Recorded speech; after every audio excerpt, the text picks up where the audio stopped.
So thank you, Philippa and Lucia, for this wonderful invitation. It's been a really beautiful day.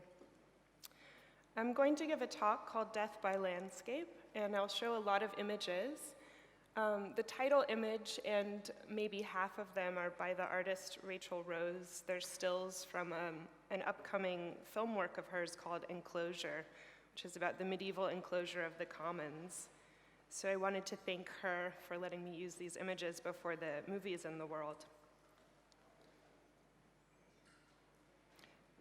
Two adolescent girls go for a hike. They're away from home at summer camp together, and they've left the main group of campers to walk up a rocky hillside thick with trees. The girls are extremely close friends, as young girls often are. The boundaries between each other's thoughts and feelings and bodies are sometimes hard to make clear. As they're walking, one of the girls leaves the main path for a moment to go pee behind a tree. A minute later, her friend hears a strange shout. She runs into the brush, but no one is there. Her friend is just gone. She's just disappeared. This is the premise of a short story by Margaret Atwood from 1990 called Death by Landscape. Atwood's story is told from the perspective of the surviving woman decades later. Her friend's disappearance has haunted her for her whole life, and she's developed an obsession with landscape paintings. She collects them and covers the walls of her home with them. Staring at the paintings in her room one evening, she says they seem to open inward onto the wall, not like windows, but like doors. And sometimes, after looking at a painting for several hours, she thinks she can see her lost friend in the image, not as she was in human form among the plants, but constituted by them. She comes to believe the hillside gained a new tree the day of the disappearance.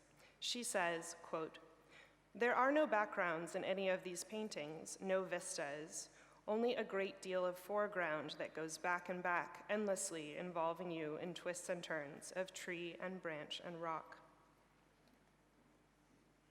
By the end, it's clear that the death at the center of Death by Landscape is not a death at all.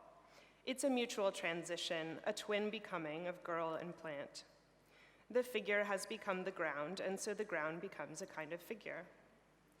Situating her aging narrator in a room full of landscape paintings that open like doors, Atwood presents the girl's disappearance as both a temporal lapse and an optical trick.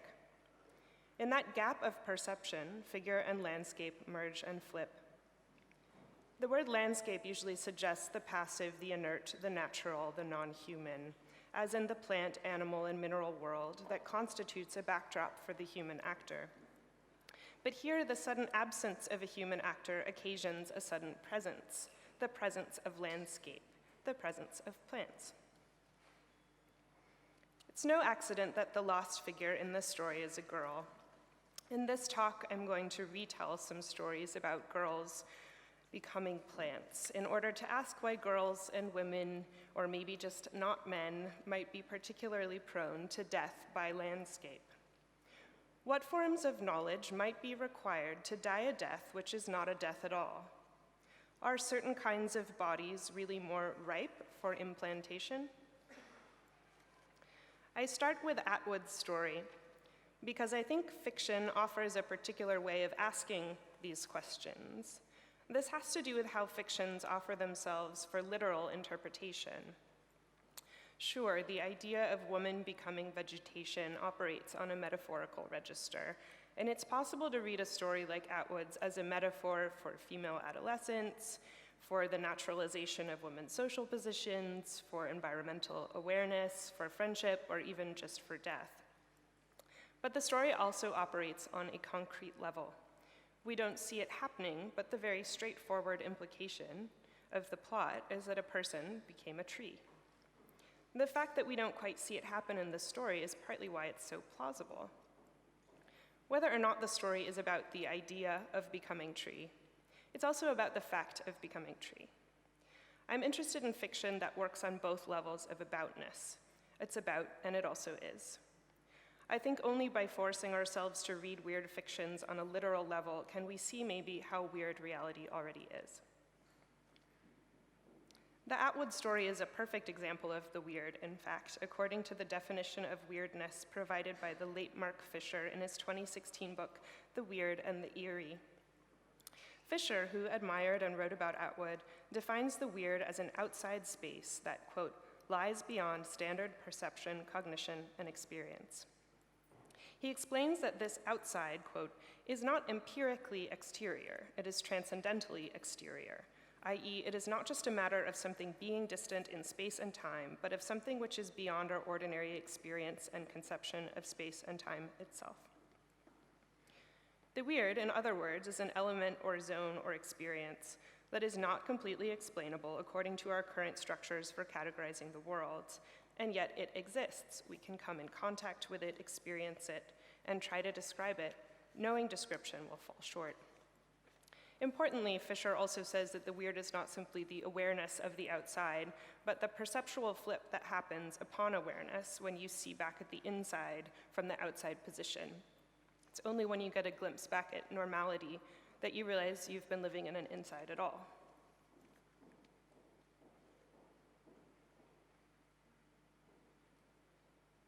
The other term Fisher uses to augment and distinguish the weird is the eerie. The eerie is particularly tied up in questions of agency. An eerie event, like the classic eerie cry from the forest, scrambles straightforward cause and effect, undermines certainty about who's causing what. Something formerly thought of as passive, like a tree branch, suddenly appears to have active powers. And the thing formerly thought of as presiding over the landscape, namely the human figure, suddenly seems to have fewer. Maybe the eerie can be explained, but there's something left over from the explanation, a disconcerting excess. Taken together, Fisher's notions of the weird and the eerie are ways of describing what he calls that which does not belong. The reason it does not belong, I think, is not that it is artificial or supernatural as opposed to natural. Natural is exactly what is displaced or made to not belong. For instance, a creature like a vampire might be supernatural, but it isn't weird. It's an entirely familiar figure based on a set of commonly understood fictions. On the other hand, a black hole is very weird. It actually exists, even though we still don't understand how. In Fisher's words, quote, if the entity or object is here, then the categories which we have up until now used to make sense of the world cannot be valid. The weird thing is not wrong, after all. It is our conceptions that must be inadequate. I'm not interested in defining a genre of fiction any more than Fisher was, but these terms provide a roadmap for thinking through the kinds of stories that drive towards the black hole. Today, recent weird fiction has been given a new category name, the new weird. It's a label you might see on bookshelves or a keyword you might find on Amazon. The name new weird isn't new by now. It's been floating around since the 2000s, and the type of writing it tries to describe isn't really a novel departure from anything that came before, especially maybe the new wave fiction of the 60s or the horror fiction of the 80s. The term is only useful insofar as it connects and distinguishes current weird from old weird. Old weird is a name retroactively given to a certain kind of writing from the late 19th and early 20th century. The quintessential old weird author is H.P. Lovecraft. If you've heard of him, it's probably for his now famous 1926 story, The Call of Cthulhu, about a horrific, compelling, tentacled ancient creature who rises from the depths of time and overwhelms the main character's sense of empirical reason and agency. This is not Lovecraft, this is a cuttlefish. The story is emblematic of the weird because it deals with the wonder and the horror at the fringes of human consciousness, and in this way suggests the relative inconsequence of the human species in relation to the deep time of the universe. That discomforting implication of the limits of the human mind and the potential dissolution of the category humanity is what makes Lovecraft's fiction seem like a precursor to the contemporary awareness of the Anthropocene. For this reason, Lovecraft has come back into prominence in a lot of recent philosophy and the arts. But the main character of Lovecraft's weird world was a white guy. Lovecraft's preoccupation was with the threat to this figure's supremacy from the weird outside. A lot of Lovecraft's ideas expressed in and out of his fiction were clearly racist, sexist, and xenophobic. And while it's tempting to just try and ignore those unpleasant aspects of his writing, as many have tried to do, or even just displace him from the literary narrative, his position as a point of origin is central to understanding the pitfalls and the potentials of weirdness. For instance, certain marginalized bodies have always been designated weird from the perspective of the colonial West, historically aligned with the outside, the freaky, the abnormal, the exotic. The fascination with and fear of the other may be embedded in the very idea of a weird story. But New Weird has potential to do something, maybe, different. Rather than simply redrawing boundaries of normality to be more inclusive, there's potential that to weird today could be to map on the same strangeness certain subjects have historically been afforded onto other subjects in order to reveal the inherent strangeness of all constructs. What feels weird or eerie depends on who you are, and I would argue is a political question. In the age of mass extinction, there is no political question that doesn't take non-humans into account. Here are two more weird stories about women becoming plants. In the Belgian writer Anne Richter's very short story from 1967 called The Sleep of Plants, a young woman finds herself increasingly estranged from her family and her fiancé. She feels adrift, physically ill, exhausted, and unmoored. Her fiancé tries to take her on walks outside, which he thinks will be good for her, but being in the landscape upsets her. Richter writes, quote, "She did violence to herself speaking, moving, and afterwards fell back trembling, mouth dry, dying of thirst, like a plant denied water." Eventually, the woman finds a giant stoneware pot, steps inside, and fills it with earth up until her hips. Quote, "How good it felt. Never had she known such ecstasy. She was back in her element. From the depths of herself rose a silence." Unquote. From then on, the woman just refuses to move. She stays planted in her pot. Her fiancé accuses her of deliberately destroying herself, and her mother protests by not watering her. Eventually, and it's not clear when or how, the woman becomes indistinguishable from a tree. Her fiancé, unsurprisingly, gives up and marries someone else, but he agrees to move her outside to the yard, where she ends up living for a long time after he does. Quote, "She saw that, by dint of stillness and withdrawal, you felt yourself become the center of the world, the source of its movement. In motionlessness, movement found its source. She decided to fall silent and, in silence, animate the world." Here, the depths of time are not found in an ancient Cthulhu creature, a threatening outside, but a generative inside within the body of the person planted in the pot. The US-American writer Katha Koja tells a more disturbing story in The Neglected Garden from 1991. A couple living in a house in the countryside have a fight, and the man tells the woman to get out, threatening violence. But she can't bring herself to leave. Instead, she impales herself on the fence in their backyard. There, as the hours and days pass, she becomes host to plant life, at first festering and withering and becoming horribly infected, but then resurrected in full bloom, a melded conglomeration of human self and vegetal splendor. Her husband watches her from the kitchen window, enraged by her refusal to leave. In a fury, he douses the organism that used to be his wife with herbicide in an attempt to murder her, but she seems to absorb the chemical compound and incorporate it into herself, activating her new body and coming after him. In both Richter and Koja's stories, a woman implants herself in despair, but also in protest. To plant, to stake firmly, to fix in place. She's tired of being told where to go, so she decides to stop going anywhere. In what might look like a gesture of passivity, even self-destruction or self-annihilation, imprisoning herself in a pot or crucifying herself on a fence post, she stops, refuses, isolates, grows, and becomes. This is a curious inversion of the classic female imperative to put down roots and start a family. After all, women are supposed to be good at this sort of thing, communing with nature, nurturing, and caring. Like the family garden, like the landscape, she's supposed to be a passive, fertile resource to be exploited. Like the earth, she's supposed to be penetrable, boundaryless, ready for implantation and extraction.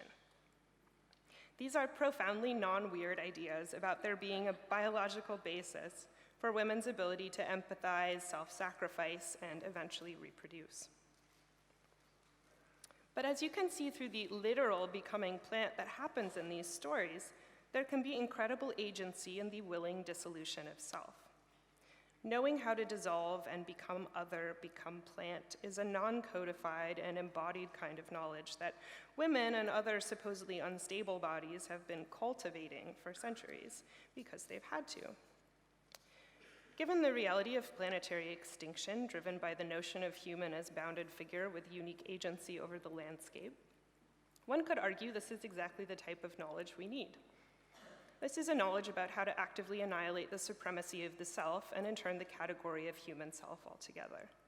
This is the knowledge that death by landscape is not a death at all, where landscape is not threat, where there is no Lovecraftian weird outside, but where landscape is a possibility, perhaps the only possibility. Unsurprisingly, Donna Haraway puts it best when she says this is a kind of situated knowledge that, quote, requires that the object of knowledge be pictured as an actor, an agent, not a screen or a ground or a resource, unquote. Haraway is talking about women in that well-known passage, but I think she's also talking about plants. A lineage for this kind of knowledge in the West could be found in the tradition of female mystics. Ancient and medieval mystical practices emphasize the active deconstruction of the self, the body, the will, and the author, and in this way weirdly decentered the self completely. For Christian mystics, the ultimate non-human was God. In particular, several female mystics literally, and I mean very literally, saw themselves being deconstructed and made permeable so God could enter their bodies and souls, and they could enter him in turn. The whole mystery of Catholic mysticism in particular is exactly the mystery of how literal a metaphor can be, how God can be both idea and incarnation. In order to confront the mystery, mystics often withdrew from the world of human concerns, planting themselves in silence, outside. When you think of mysticism, you might think of the esoteric, magical, non-specific spiritual, or pseudo-religious encounter. But while mystical encounters have often been framed within the context of religion or pseudo-religion, they're in no way restricted to dogmatic or ideological frameworks. Other names for mystical encounter besides the divine include the sublime encounter with nature, the gestalt moment, the drug trip, the dream, the fugue state, but any of those explanations falls short. It's not possible to explain the weird outside or the confrontation with it. Weirdness, like mysticism, is the confrontation with the cosmos, with the non-human that is fundamentally unknowable by the single human mind, according to inherited rational frameworks. Weird knowledge does not deny the capacity of the human mind and body to produce knowledge, but it doesn't reduce the world to human subject experience either. Weirdness, like mysticism, hovers between poles of explainability. The last weird story I'd like to plagiarize is from Jeff Vandermeer's 2014 book Annihilation, which was recently made into a movie by Alex Garland, and I'm showing images from the movie, even though it's pretty different from the book. In the book, a team of women enter a mysterious zone known as Area X, where an eerie, non-human agent seems to be taking over or infecting the landscape. The narrator, a biologist, at first tries to examine the plant life of Area X to explain what's happening around them, but eventually her own sense perception seems to become warped by the environment she is herself becoming part of. Weird lapses in memory and perception set in. The biologist and her colleagues react differently to the creeping understanding that they are becoming alien or plant. These are versions of the classic ways humans tend to encounter the weird: to fight, to flee, or to attempt to understand. In the case of Area X, none of these works, The new nature doesn't respond to human violence. Its encroach is inescapable. It takes you over from the inside out, and it can't be explained according to rationalist epistemology. It can only be experienced and felt. This experience constitutes its own form of knowledge, an embodied knowledge rooted in place. Annihilation presents a core ambivalence about this planetary takeover. For her part, the biologist struggles to decide whether becoming is succumbing or the opposite, or maybe both. Is it death by landscape or is it life by landscape? If living in a new weird ontology is the only way to keep living, what do we want to keep of ourselves? What does coexistence look like when coexistence requires deconstructing the self on a cellular level? Is it possible to consent to and then claim agency over one's own dissolution? Near the end of her account, the biologist says of the transformation of nature and of herself, quote, "I can no longer say with conviction that this is a bad thing. Not when looking at the pristine nature of Area X and then the world beyond, which we have altered so much."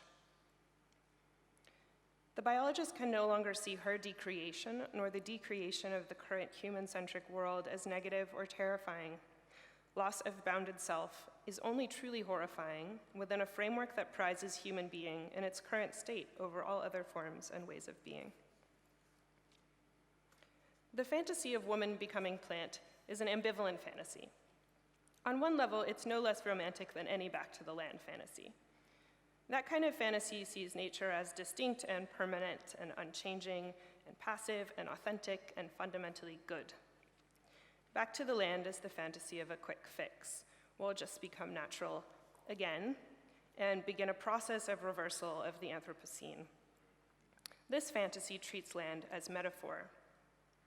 But taken in its full weirdness, which is weird precisely because it is so literal, a plant springing from a woman's arm, like a medieval mystic entering the body of God through his side wound, becoming plant need not be about reversal or reversion to some imagined natural state.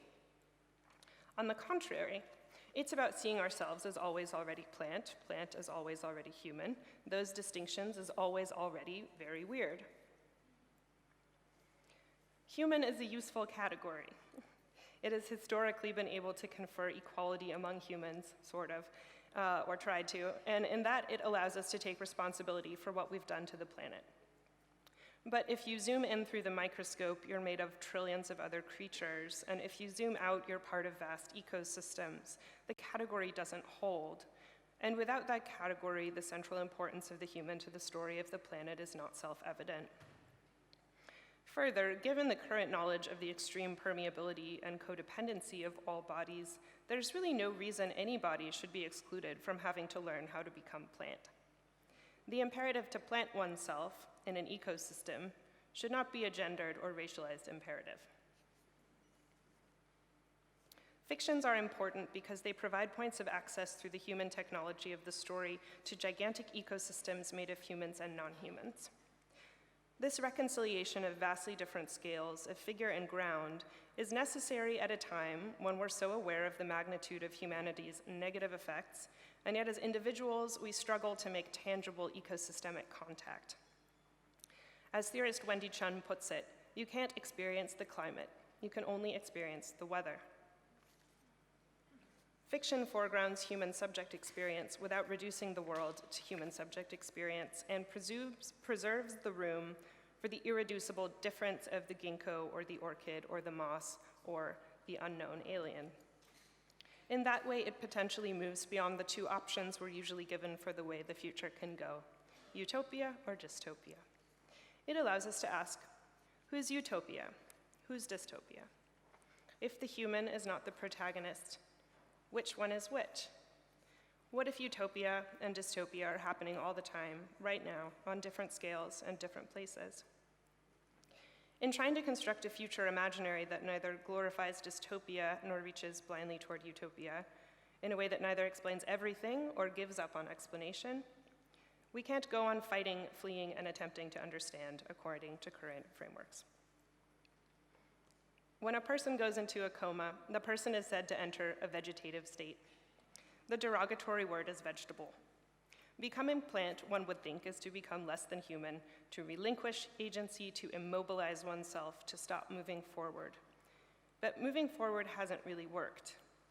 In each of these fictions that I just retold, the unhumanization of becoming plant is in fact a vicious claim to life.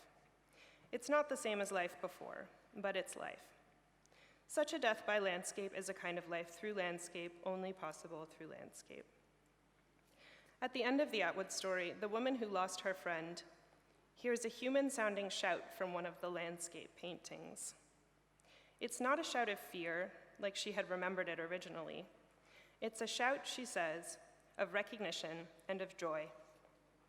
Thank you.